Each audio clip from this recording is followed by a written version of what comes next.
प्यारे दोस्तों, हिंदी भाषा में भाषा और व्याकरण के अलावा रचना का भी बड़ा महत्वपूर्ण स्थान होता है। वास्तव में यदि हम कहें तो कहानी, कविताएं इत्यादि हमारे लिए उतना उपयोगी नहीं होती है जितना कि किसी भाषा में जब हम रचना यानी उपयोजित लेखन, कंपोजिशन का हमारे आगे आने वाले जीवन में सदुपयोग होता है और वो हमारे लिए लाभदायक होता है। उन्हीं में से एक है कहानी लेखन, हाँ, जो बहुत ही सुंदर, हाँ, रचना विभाग का एक अंग है।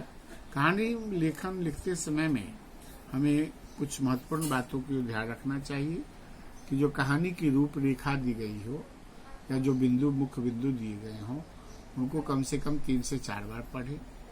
पढ़ने के बाद अपने मन में उस कहानी का एक प्रारूप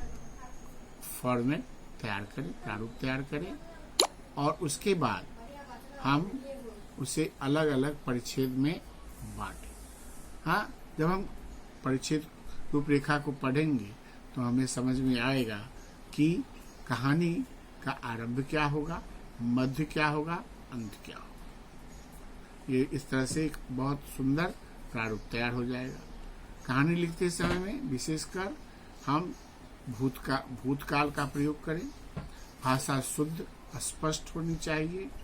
हाँ, कहानी का शीर्षक कहानी के अनुसार कम से कम शब्दों में होना चाहिए और कहानी से जो सीख मिलती है उसे भी हमें स्पष्ट शब्दों में, हाँ, कहानी के आधार पर क्या शिक्षा मिली है, सीख मिली है, उसे लिखना चाहिए। लिखते समय में हमें कहानी को अलग अलग परिच्छेद यानी पैराग्राफ में क्रमबद्ध रूप से बांटकर लिखना चाहिए और कहानी को अतिशय बिना मतलब का बढ़ावा नहीं देना चाहिए।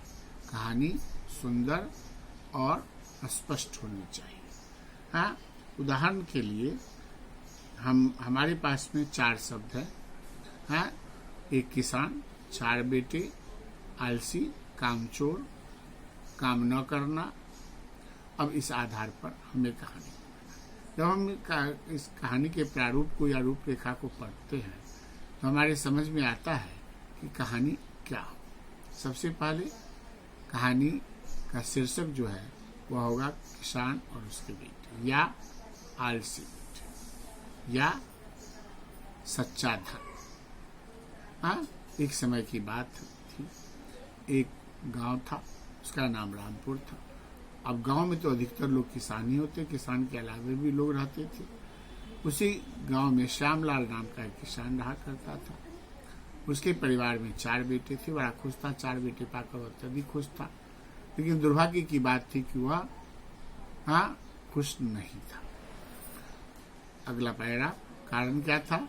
उसके 4 बेटे आलसी और कामचोर थे, पूरा दिन खाते और सोते रहते थे। श्यामलाल ने उन्हें समझाने की बहुत कोशिश या प्रयास की, लेकिन पिता की सही बात उनकी समझ में नहीं आई। हाँ, अपने 4 बेटों को लेकर ही श्यामलाल बहुत परेशान और चिंतित रहने लगे। अगला परिच्छेद, इस कारण से धीरे धीरे उनके स्वास्थ्य पर इसका गहरा असर पड़ा। उनका स्वास्थ्य गिरता चला गया। जब उन्हें ऐसा, और वो बीमार पड़ गए, तब उन्हें ऐसा लगा कि अब मैं अधिक दिन बचने वाला नहीं हूँ। तब उन्होंने अपने 4 बेटों को बुलाया और उनसे उन्होंने कहा कि उन्होंने खेत में, हाँ, छुपा हुआ धन यानी खजाना गाड़ कर रखा है।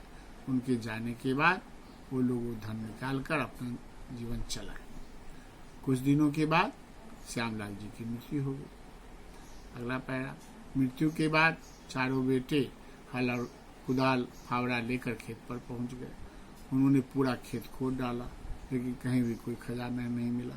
दोपहर तक थक हार कर वे किनारे पर बैठ गए और अपने पिताजी को कोसने लगे। तभी उधर से एक बुजुर्ग व्यक्ति जा रहे थे। उन्होंने उनकी हालत देखी, बातें पूछी और समझ में आ गई।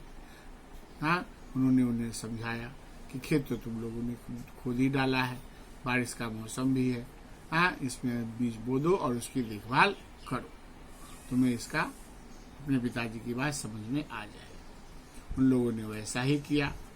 हाँ, फसल बो दिया, देखभाल करने लगे, अच्छी बारिश भी हुई और अंत में उन्हें अच्छी फसल प्राप्त। जब फसल काट कर वे घर लाए तब उन्हें अपने पिताजी की बात समझ में आई कि परिश्रम ही सच्चा धन है। तो इस कहानी से हमें सीख मिलती है कि हमारा सच्चा धन या पूंजी परिश्रम ही है। धन्यवाद।